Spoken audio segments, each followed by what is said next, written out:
Thank you so much for joining us on It's Time today. We are your hosts. I'm Lindsley Donnelly, your citizen scientist and your longevity expert for midlife women. And I'm Dr. Jen Wagner, physician and holistic performance expert. Welcome to It's Time, powered by Prosper. Welcome back to It's Time, everyone. We are so excited today to be joined by the absolutely amazing and talented Dr. Robin Smith and Jonna Jackson. And we are going to dive into Dr. Robin's story, and we're going to spend a lot of time talking about a topic that we feel a lot but don't often talk about, which is trauma and grief. So just a little bit about Dr. Robin. I was so grateful to be connected to her through a mutual friend, and she has a long history as a therapist, as a speaker, as an author, so many things that she's going to share her story with. But really, this idea around grief and trauma and taking those experiences and translating them into something positive. And she and I have spent a lot of time talking behind the scenes about this. And so she's going to share her story with us, and she's going to share some of her wisdom with us and help us navigate these times where many of us are grieving lots of different situations in our lives. So welcome. Thank you for joining. Thank you. I'm so grateful, Dr. Jen, who I consider to be a friend. And how we met was, don't take for granted when I meet women who are not only robust in their careers, but who are robust in their heart and spirit. So I'm really grateful for our connection and what you're seeding in the world. Have gotten to meet Lindsay as well, and thrilled that Jonna is here as well. So it's a special time. And it's a special time because it's a tough time. Yeah. It's a tough time. And how we integrate, how we navigate, we delineate all of those, what it means to have sorrow and grief, and also our birthright to joy. Mm-hmm. And that's such a balance and sometimes we, only want one side of that coin, one side of the equation. I think about the cherry blossoms in DC. I'm in Philadelphia, but the Cherry Blossom Festival, people come from all over the world to see the cherry blossoms bloom. And it's a really short window. And people might say, gosh, I wish they were blooming all year long. And that's at times what we wish for our joy. Mm-hmm. We wish that our joy was always present and always triumphant. And that's not what happens in these human bodies of ours, and the fragility of being human and the resilience. We are both, two things can be true and are true about us at one time. So at the same time, I think what I'd like to say about me, about grief and sorrow and loss, and then I'll talk about joy, is that I have been personally acquainted with profound loss and grief. And sometimes when people hear me, they see me, they read my work, that either is missed, or even when people hear it, they see a package and it makes it hard for them to understand that I have suffered personally. Mm-hmm. Mm-hmm. And profoundly suffered. Mm-hmm. My partner many years ago was, we were in remote Caribbean island, and we were talking, and we were with a different couple, another couple. And he said, do you want to go for dinner? And I looked at my watch or looked at the, clock or whatever. And I saw his eyes roll back in his head. And this is something, Jen, that you yourself don't know. We haven't had enough time. Our stories, how my heart became tenderized has to do with that which fell apart. And so his eyes roll back in his head, and you are a physician, so you don't know what happened, but it was cardiac arrest. We were on a remote beach, which is fantastic unless you need help. Right. And we were, I went from being completely hysterical to quiet. Again, mm-hmm. Two things can be true. Right. Functioning and every piece of me, coming apart at the seams. And this is not before cell phones, but before cell phones became, unfortunately, joined at our hip. And so there happened to be someone on this beach who had a phone, and they were able to call for the ambulance, but there was no hospital on St. Martin. That's where we were at the time. There was a clinic, but not a hospital. They only had a handheld respirator, not a defibrillator. I mean, so this is major. And there's much to this story. I had to medevac him to Guadalupe and then back to Philadelphia. And he lived and died. And so he died on the beach and then was resuscitated with this handheld respirator.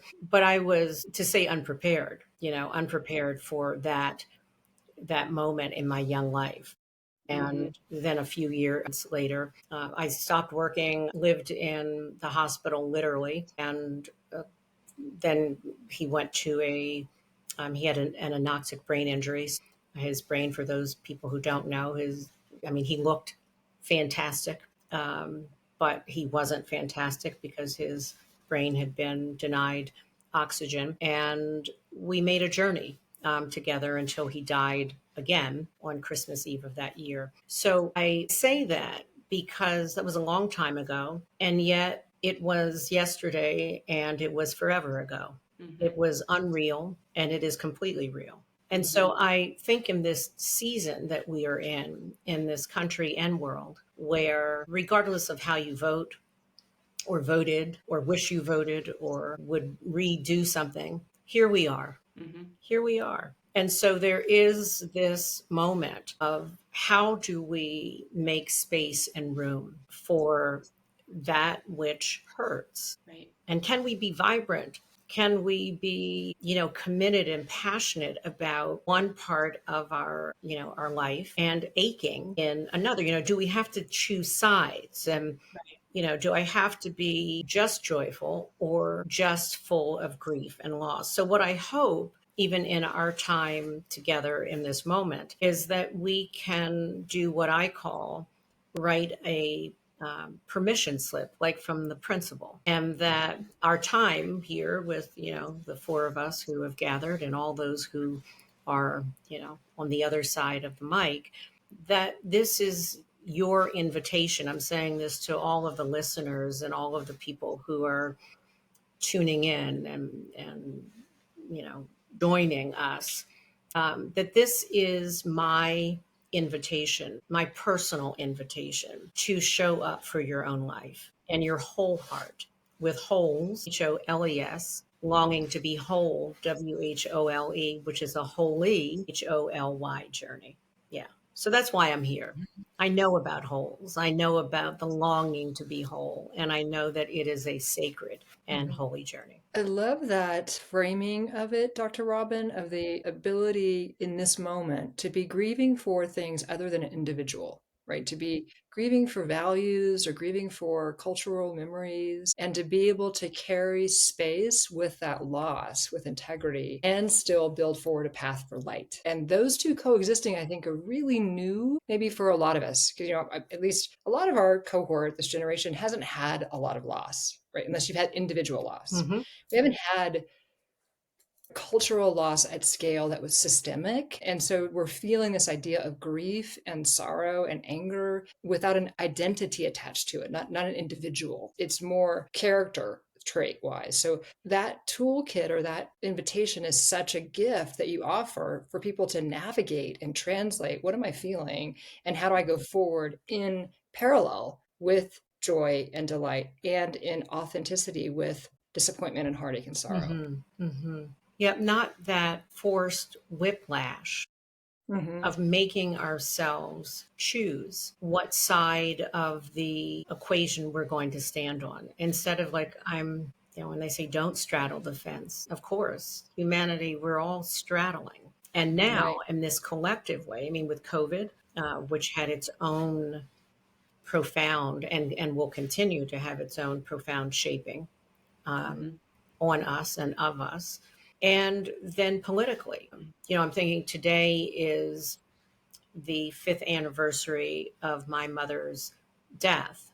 So she died right at the beginning and not from COVID, but there was so much terror and she lived an extraordinary life. And so what does that mean? And I know, Jen, you and I talked about the anniversary of your mother's death and transition and passing. And so what does that mean when we have both losses that are personal, Mhm. Lindsay, as you said, that are individual, and then we have these global cultural losses that maybe we didn't know that we can sit Shiva Mhm. for those things too. We don't, it doesn't have to be a body. Pauline Boss, Dr. Pauline Boss, who is famous for her work on ambiguous loss. Mhm. And that's really what we're talking about, the ambiguity of loss when there is either not a body or there is a person who is still living. If we think about dementia and other ways in which Yes. someone begins to fade, Mhm.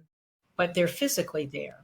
And so we still have a culture, we still have a country, we still have, we're still abiding here. And yet there is this feeling, this experience that I don't collectively, that we don't quite understand or recognize ourselves Mhm. Mhm. anymore as as a body, as a country. I mean, the division is so huge. And so, what I again hope is whoever is listening, whoever is showing up for this moment, that you invite yourself to your own table. Mhm. I mean, to the Mhm. table of your own life, to the table of your own culture, to the aches and pains and the joys, and not force yourself to choose a side Mhm. that either you go down the tubes or you have to always be happy and joyful. There's a sometimes in not only the African American tradition in church, but people will ask,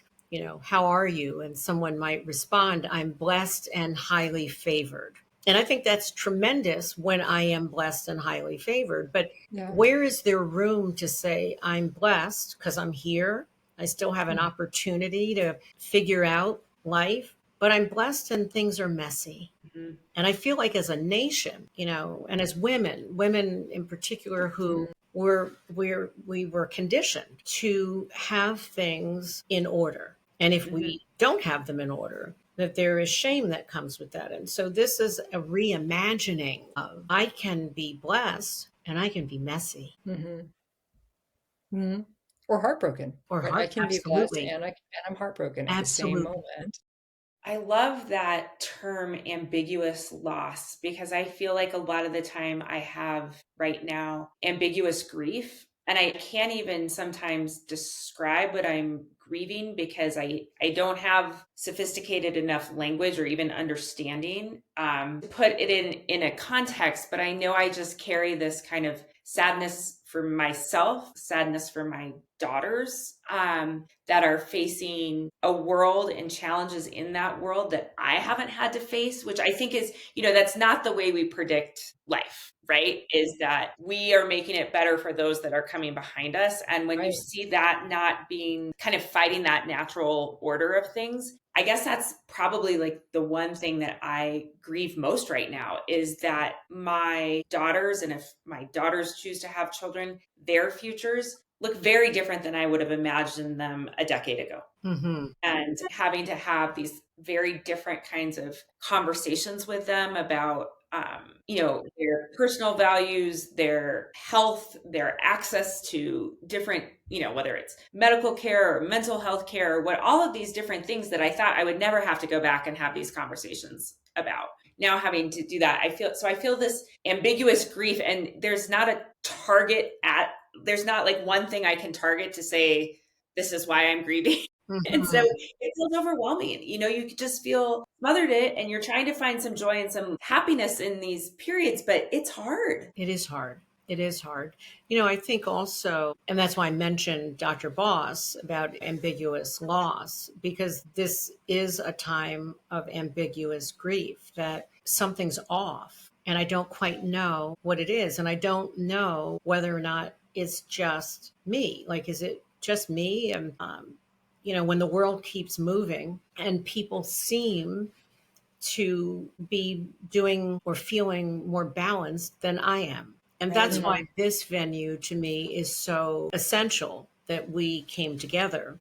Yeah. And that's why the permission slip is so essential, that we can invite ourselves, and that we can invite whoever hears this, witnesses this, to have the permission to feel off a bit and not alone. There's something about the isolation of being off and alone that is unbearable, that can feel unbearable. And so, when there has been a physical death and the world keeps moving, and people often don't want to say, I don't have pleasure the way I had pleasure before, or something is missing, or food doesn't taste as good. They're the things I used to do, the music that used to uplift me. I mean, I still love that song, I still feel it, but something's gone. And I don't know, like, will it ever come back? Mm-hmm. Will I ever feel vibrant and intact again?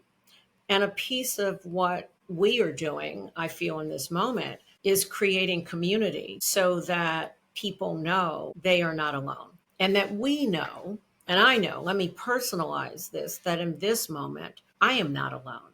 Yeah. One thing that feels really paramount in that is when you grieve for an individual, I mean, cerebrally, you understand they've passed and they've moved on. And one of the things that's hard in this idea of grieving for values or culture or what we believe to be true is it's hard to say it's past, but you don't actually want to go through the grief process because then you're saying it's actually gone. Hmm. And that is different to figure out where do you then build on hope or where do you build on, it's not that the potential is gone.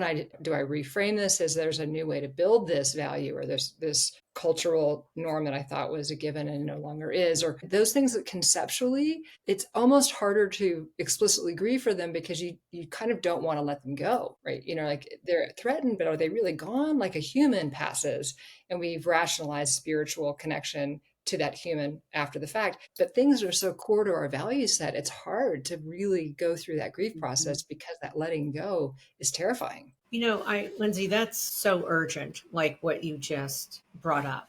And it reminds me of when I have worked with couples and there has been a breach of trust in their union. And that doesn't always mean people immediately think affair, but we're not here to talk about the many forms of a breach, because sometimes choosing work, not just with men, but women, I mean, choosing children. I mean, there are lots of ways to be unfaithful to a commitment and covenant that are not about romantic or sexual, Right. Other connections. But I love that what you're bringing up, because when I'm working with people and they will say, it's never going to be like it was. And I'm like, you're right. It's not ever going to be like it was. It might be better, but it will be different. It could be worse too, but it will be Right. different. And so there is something in all of us. We have a great meal. And I know for me, like, I want to go back and I want that meal. Yeah. I want it to Yes. taste the same, even if my taste buds are different. I want that exact precise meal. And I'm like, I think they didn't put as much dressing, or it's more, or because I'm looking to actually create the past in this present moment. And then I want to carry it, into the future. And so Yeah. what you're talking about is right. Can I say, actually, the world as I knew it, the culture, my values as I knew them, that is not returning. And let me tell you why it's not returning, because I'm not the same. So even if everything comes back exactly as it was, I have been changed from the loss. I've been changed from COVID. Now, doesn't mean bad. Jen, you were just talking about this. I mean, what the conversation you thought you would never have with your daughters. So there is something about talking with our children or grandchildren or friends about things that we simply didn't imagine. I can't imagine that there are many things around race and gender and ethnicity as a Black woman. I mean, I am quite aware that we had a long way to go. But I will say this, and as I said, my mother died 5 years ago. Never did I think that I would be navigating and pondering things that my parents were older parents at that time. They were in their 40s, which now is not when they had me. And my siblings are 11 years older, twins. But I'm like, what country am I in? What world am I in? And like where Yeah. meanness is nurtured. Mhm. And, Yeah. sometimes we used to be able to, Warren Buffett says to, I think he told Bono, to accuse people, and these are my words, but of their virtue. Like accuse, Mhm. because we think of accusation is, like, but like that we could bring out those better angels. Right. And now we're like, well, wait, I'm not sure. Mr. Rogers said, look for the helpers. And it's like, wait a minute, somehow we don't seem to value helpers, sweetness, gentleness. And so I think it's really important what you brought up, that we can't return to what was. But this is, again, the great, exciting news. We can build something valuable and meaningful, but it will be different. And that's Mhm. where the grief comes in. It will be different. And if we can let ourselves, as women, our bodies change. I mean, I look at my body and I feel my body, and I'm sometimes grateful for it and sometimes critical of it because it is different Mhm. Yes. in certain ways. It is more resilient. But if I look back, I'm trying to get that old me, that old marriage, that old image, that old meal, whatever it is that we have romanticized. And it doesn't mean that it wasn't incredible then, but this is now, not then. And so I really welcome for us to invite everyone to consider it's okay to miss what was. It's okay to think like, I didn't think I would ever be talking to my children about this, Jen, as you said. And Mhm. I'm sad.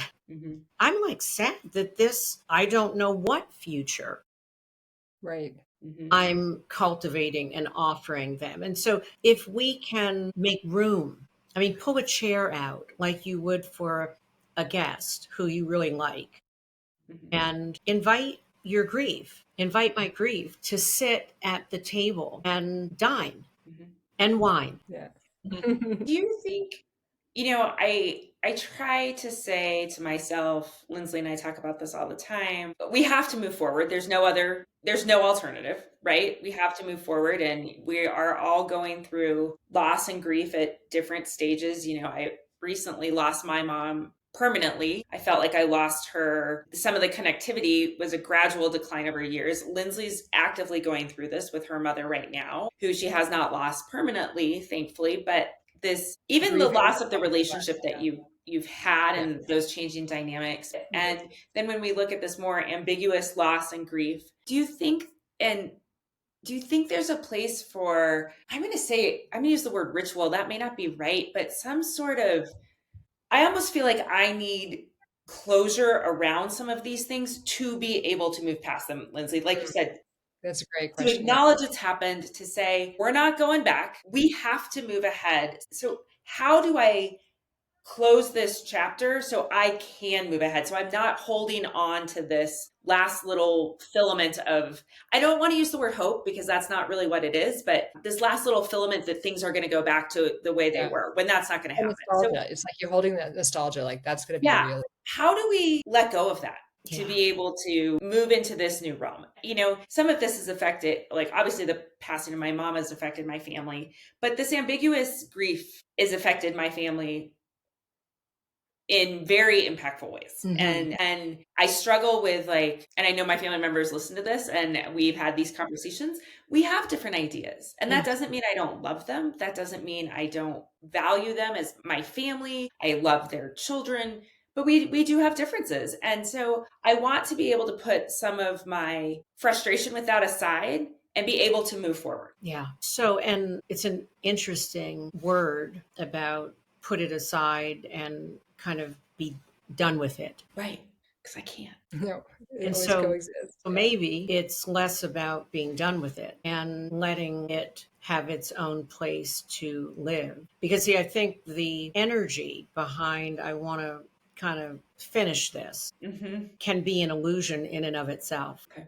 No, And I so mean, so what would it mean to keep moving with it not so neatly bowed? What does it mean to have some strange feeling about the unfinishedness of something, and yet to cultivate joy and purpose and meaning, and that it might pop up, and then it does what it does, it pops up, and which is very different than I'm going to, like, there is a beginning, a middle, and an end, right. Mhm.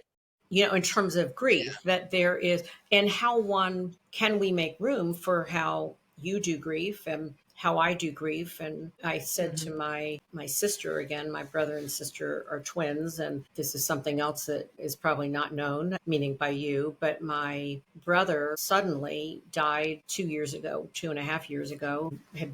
Again, this is my sister, and they're twins, and they shared the womb together, and 11 years before I came, like, so life was happening. Then I show up later. He had traveled, gone with friends to Paris, came back, was great, and then 10 days later had a cardiac episode and was gone. But I say that because I will say to my sister, like, this is how this feels so unfinished in certain ways. There is a part of me that is closer to him, because his life was he had a big life and a big person, and um, big joy and big problems. And I'll say, well, what's this like for you? And how she navigates it as his twin is very, very different than how I navigated. And so if I need her to be like me, or she needs me, so that we can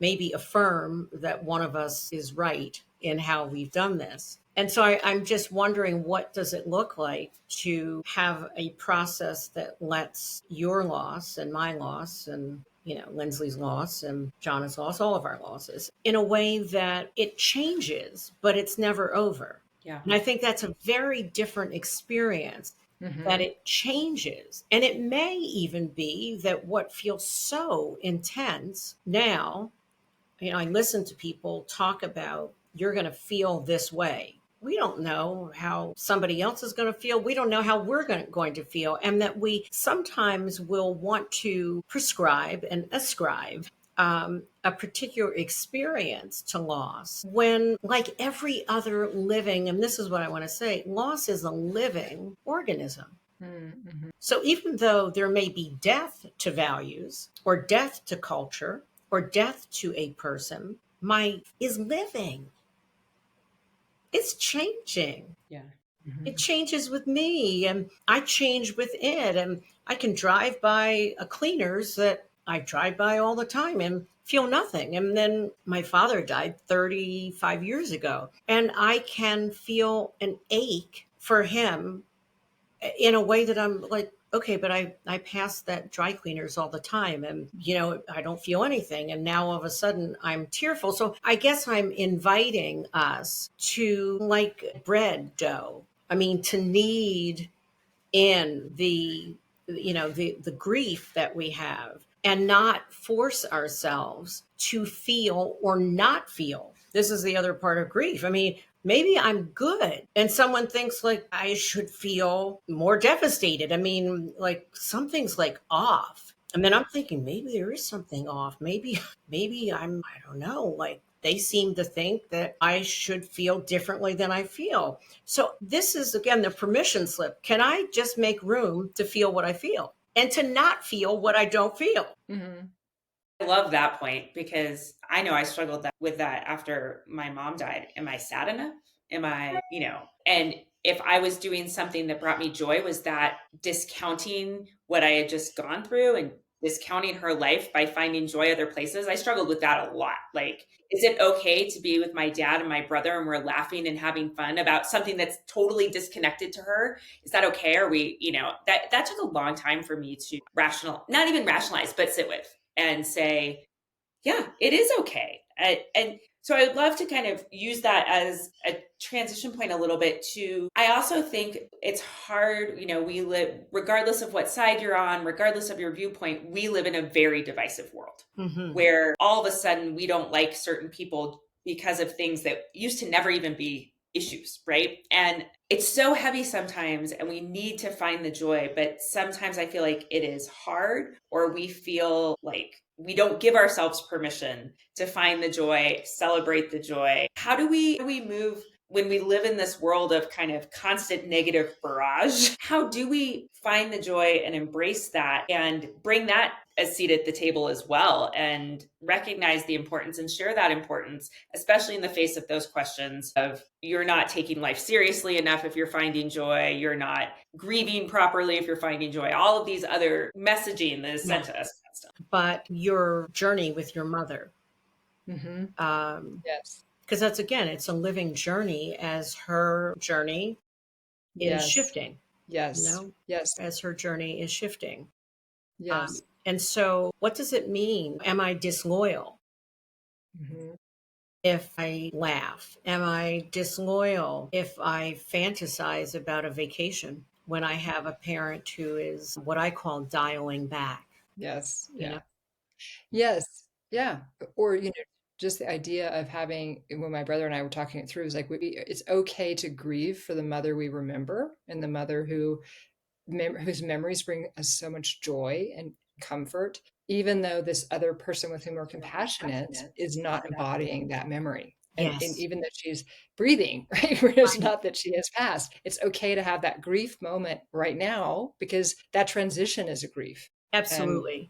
I mean, That and step is it's a part of it. loss. I mean, it is. Yes. I remember the Mother's Day before, my mother died, and I didn't know she was dying, and yet I did know. When you Yeah. don't know, but you know, But you do, whatever yeah. that means. Yes. And so I was jogging over to her house and just weeping. I mean, sobbing, crying, as if she was gone, because she was gone, even though she was talking and intact and had a big dinner and all these other things and still in her own house. And Yes. Yeah. but that doesn't, I mean, that's it plays well. I mean, that can, but the mother who I knew was again fading, hmm I had profound grief. And I remember thinking, I didn't know what would happen when she did die, and I didn't know she was going to die so quickly after that. But those tears were like necessary. Yes. They were right. Absolutely. And they were necessary for the journey that was going to be ahead of me, not only when she was physically gone, but when I was still here. See, that's a part of what we're talking about. Like, our loved one, whoever they are, or our values, or our country, Jen, as you were talking about the divisiveness. How do I understand the power and what I would call is our divine birthright, however one understands that, to joy? It's our birthright. Grief is our birthright, and so is joy. And so when I think of what it means to have joy have its own seat at our table, and how do we make space and room for our joy? And do we understand? I just gave a keynote that joy and self care are actually part of good leadership skills for running a company. And, it could feel like, oh, that's the soft data. That's the like joy. I mean, talk to me about the numbers. And I'm like, you want to know about your numbers? Let me talk to you about your joy. Yeah. Yeah. If you want to know about how to build your business, then you want to talk to me about your self-care and your joy, because joy is it's the fuel that allows us to take all the other kind of pieces, all the shattered and broken pieces, and convert them. And Jen, you were saying this at the beginning. One of the things that I work with companies and Fortune 100 and individuals and organizations is how to take what's broken and use it. Yeah. I call that redemption, not spiritually, not, sent, but it's redemption. It is like taking something that would be discardable and like go in your recycle bin, the stuff that you like, we're ashamed of, the things that we didn't want to own happen to us, or something that we did to someone else. and realize that those broken, shattered pieces, our grief and the things that, are failures. And again, failure to me is only failure if we don't understand that it's feedback. It's just life giving us information. It's just life giving us information. And so the joy is its essential fuel to make the journey, to say we love people and to say goodbye to people. We need our joy so that life has that redemptive quality and that redemptive essence when things fall apart, because they will, Mm-hmm. because they Yes. will. And then our joy will Yeah. remind us that there is more to our story. Yeah. So powerful. So powerful. And it's so important to hear it again and again and again, because it is easy. And I think we've all gotten accustomed and comfortable to sitting in this negativity and grief and loss and hopelessness. Yeah. Mhm. And Hopelessness. Like, I can't do anything. What can I do if people hate each other? You can decide. I always say, whoever owns your thoughts owns you.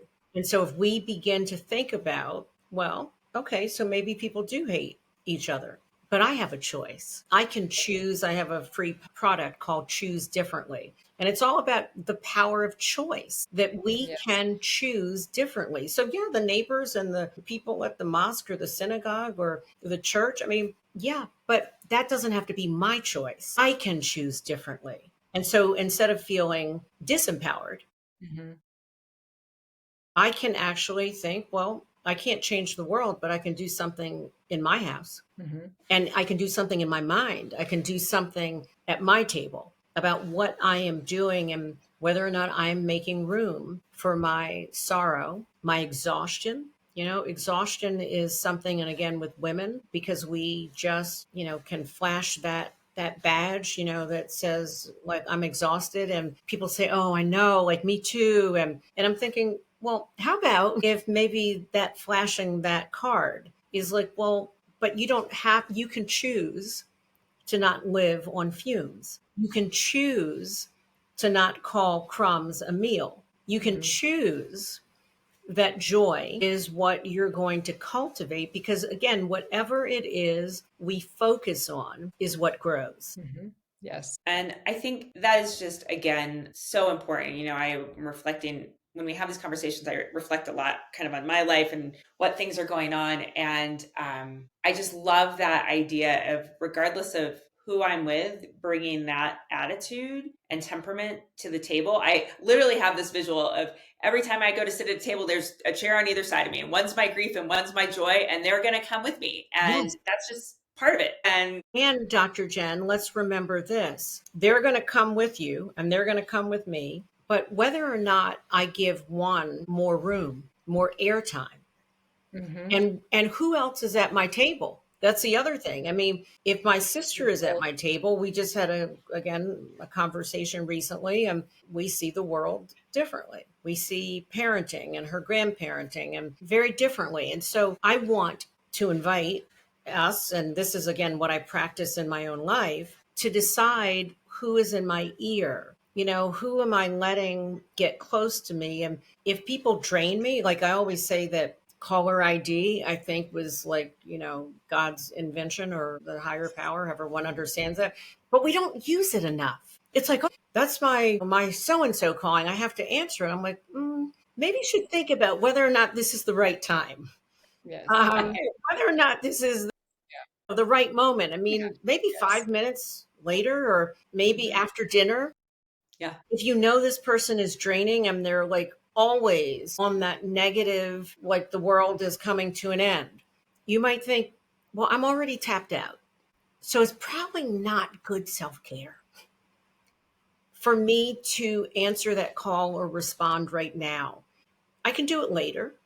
Um, but how do we learn to self protect? And wanted to just tell you this story about my mother. My grandmother lived to be 108 and a half. So my mother lived to be 98 and a half. And so she was sure that she had 10 more years because her mother lived to be 108 and a half. So when she turned 98, everyone said, oh, you've got 10. She was like, absolutely. She had 10 years. And then a couple of months later, she was again very quietly and peacefully gone. My grandmother, I said to my mother, I said, Mommy, let me say something really very clear to you. And this is, my grandmother was living, and my aunt and my mother were these accomplished women who were running around trying to prove something to their mother, who was very hard to please. Now, let me just say this. My mother's been gone 5 years. She is mortified in whatever form she is in right now that I just didn't get the memo. She just doesn't know whose kid I am. That I tell. So I would give, speeches, and I'd say, my mother's having like a heart pain right now.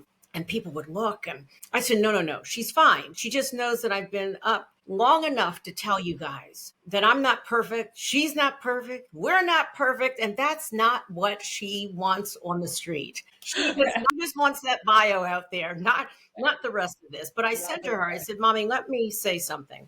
What you and my aunt, her sister, are doing with grandmommy, I can tell you now, I'm not doing it. You can fail me, give me an F as a daughter, because I can tell you now, if this is what is going to happen, like in my old years, and my mother would have been like probably 70 at that point, and her mother in her 90s. I said, like, just give me an F now, because I'm not right. I'm not doing it. And she laughed, but I understood that to watch my mother, older, and her sister running around trying to get the crown of being a good daughter when they had been remarkable to their mother. And my grandmother was the daughter of a freed slave. She was tough. She had survived a lot. Her father survived, and her parents survived a lot.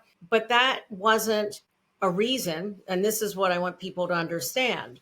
I can understand how my grandmother became who she became, and I can even honor it. And I did honor her, but understanding it doesn't mean that I'm going to excuse it. Mm-hmm. And that's what when we're talking about how to navigate our loss and our grief, or someone else's sense of our loss and our grief, we might understand that someone wants us to do it their way. Mm-hmm. And we could understand why they might want that.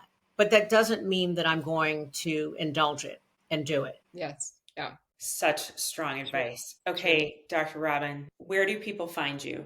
My website is drrobinsmith.com, and that's DRROBINSMITH.com. So people can find me at drrobinsmith.com. Also on all the socials, so Instagram, LinkedIn, all social media at Dr. Robin L. Smith. And there are these free offers that I mentioned, Choose Differently. People can go to my website and opt in for the newsletter to become part of the community, or they can go to Dr. Robin Smith /choose and get their copy of Choose Differently, which is a free offering. And there's some other free offerings there as well. So, yeah. Wonderful. Well, thank you guys both for taking the time to talk with us about such a complicated topic. This is the first of hopefully many conversations, because I feel like we scratched the surface, and I'm going to go and come back with like 6 million questions by tomorrow as my head is spinning. Linz, anything you want to add? Well, I super appreciate it. And also, I think there were some really tangible ideas for people, because this idea of grief can seem really abstract. And I love the conceptualizing of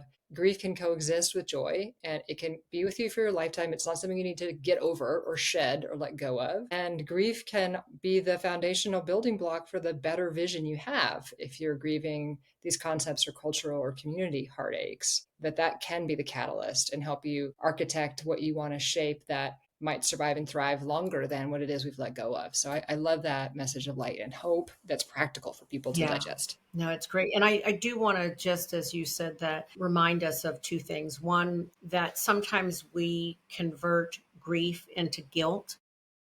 Mm-hmm. And I want us to be careful about that. That, I feel so guilty that I'm not doing this for my husband, kids, mother, father, the community, saving the world, whatever it is. And sometimes it's really not that we are guilty. It's that we have come up against our limitations of being one human being. Mm-hmm. And that's where we can grieve. Like, I'd love to do more, but I can't. So the question, it's not mine to do everything.